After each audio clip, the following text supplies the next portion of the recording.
Hi everybody. Today I'm going to show you how to roll cigarettes. It's pretty easy. I do highly recommend these Kentucky Select filter tubes. They are the best. I've tried lots. They always end up with a little gap in here and you lose your cherry. And these ones, they're a breeze. They work with dry tobacco or fresh tobacco. So first thing we're going to do is put some tobacco in there. The hopper works best if it has a decent amount in it.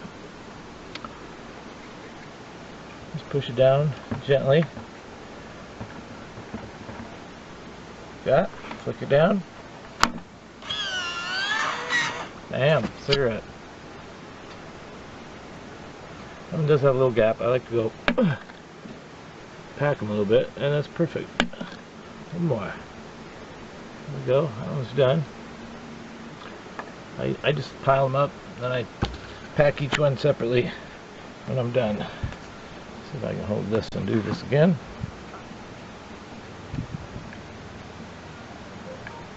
You can tell by the motor if you're packing them too tight or too loose.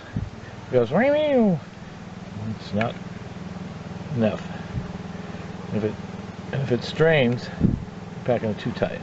This one will probably be a little tight. Nope, that was good. And if it drops off, that's a good sign. Usually, perfect cigarette. I'm also using Kentucky Select tobacco. It's the first time I've used it. I've had a couple of them so far, and they're pretty good. Pretty happy with them. Don't ever get Gambler. Filter tubes, that is. They suck. Fighting to make them all the time. These are just a breeze. We do this all day, but I need to stop and smoke one here pretty soon. See, do I got enough for one? Sometimes when your tobacco gets a little dry, you'll have to adjust as the hopper goes down. You'll want to push less. Oh, almost forgot to put the tube on there. I want to be smart. Ooh, this is trickier one-handed. There we go. Yeah, let's see. That was good. See? Nice pack job. Nice and firm. Good cigarette. So that's it.